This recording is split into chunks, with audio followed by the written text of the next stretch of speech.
அன்பானவர்களே, இயேசு கிறிஸ்துவின் நாமத்தில் என் அன்பின் வாழ்த்துக்களை உங்களுக்கு மிகுந்த அன்போடு நான் தெரிவித்துக் கொள்ளுகிறேன். தேவனுடைய அளவற்ற கிருபையினாலும் உங்களை போன்ற விசுவாசிகள், உங்களை போன்ற சில தேவ மனிதருடைய ஜபத்தினாலும் தான் ஜேஎம்எம் ஜீசஸ் மீட்ஸ் மினிஸ்ட்ரி கிருபையாக நடத்தப்பட்டு வருகிறது.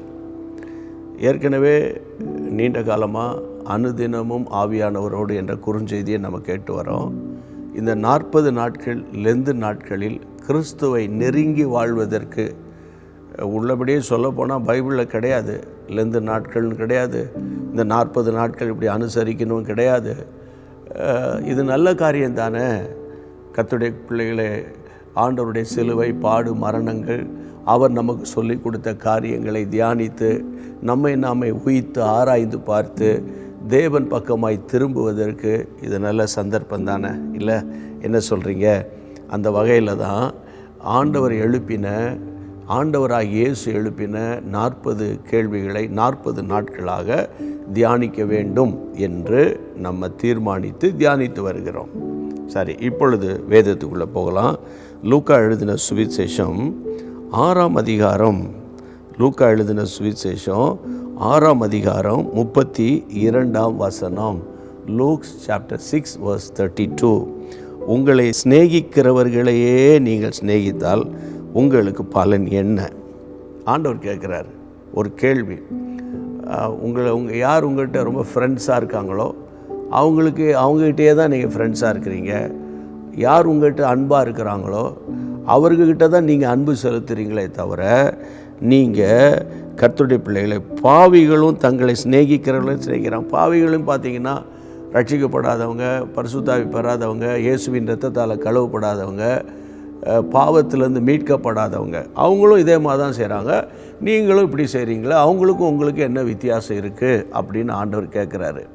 அப்போ இந்த நாட்களில் கர்த்தருடைய பிள்ளைகளை ஒன்று அடிக்கடி நான் சொல்லுவேன், அது உங்களுக்கும் தெரியும். உலகத்தில் வரும்போது நீங்களும் நானும் தாயின் கருவிலிருந்து வரும்போது ஒன்றையும் கொண்டு வரவில்லை.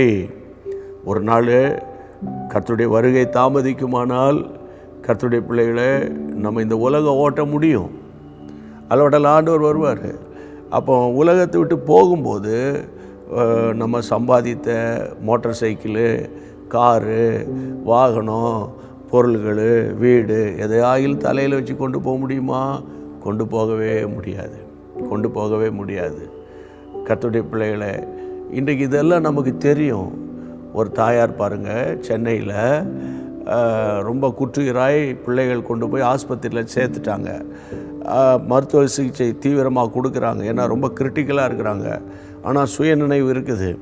அப்போ அந்த அம்மா சத்தம் போட்டு சொல்கிறாங்க. என்ன சொல்கிறாங்கன்னா, எனக்கு இந்த தலையானை வேணாம், வீட்டுக்குள்ளே இருக்கிற ஏன் தலையானை எடுத்துகிட்டு வான்னு பிள்ளைகளை பார்த்து சத்தம் போடுறாங்க.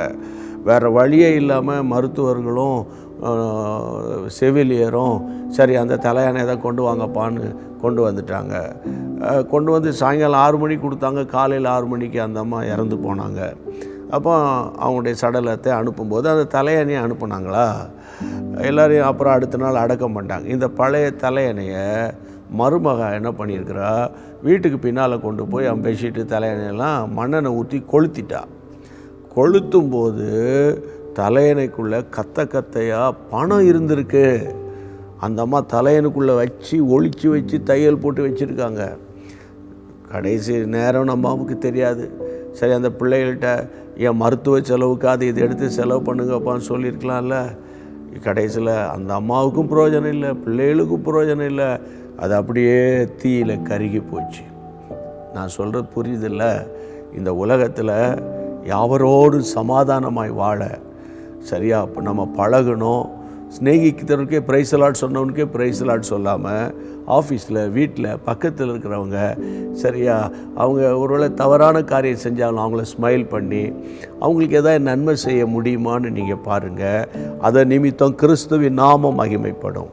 சரியா ஜெபம் பண்ணுவோமா?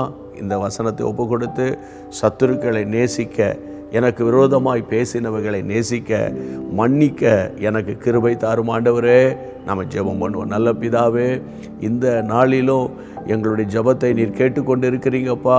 என் கூட சேர்ந்து ஜெபிக்கிற அத்தனை என் அன்பு பிள்ளைகள், சகோதர சகோதரிகள் யாவர் மேலும் உடைய கிருபை இருக்கட்டும்.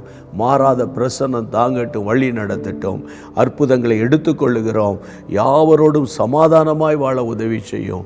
உமக்கே மகிமை உண்டாகட்டும். இயேசுவின் நாமத்தில் ஜெபிக்கிறோம் பிதாவே, ஆமேன். மறக்காமல் இந்த குறுஞ்செய்தியை மற்றவங்களுக்கு ஷேர் பண்ணிடுங்க. ஓகே, மீண்டும் நாம் நாளைக்கு சந்திக்கலாம். தேங்க்யூ. அன்பான தேவனுடைய பிள்ளைகளே, இச்செய்தி உங்களுக்கு மிகுந்த ஆசீர்வாதமாக இருந்ததென்று நாங்கள் நம்புகிறோம். தொடர்ந்து எங்கள் செய்திகளை கேட்டு கர்த்தருக்குள் ஆசீர்வதிக்கப்பட ஜீசஸ் மீட்ஸ் மினிஸ்ட்ரீஸ் என்கிற எங்கள் யூடியூப் சேனலை சப்ஸ்கிரைப் செய்யுங்கள்.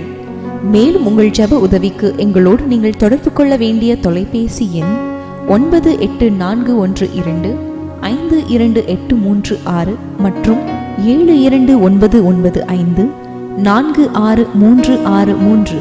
Email gpsrobinson@hotmail.com. கர்த்தர் உங்களை ஆசீர்வதிப்பாராக.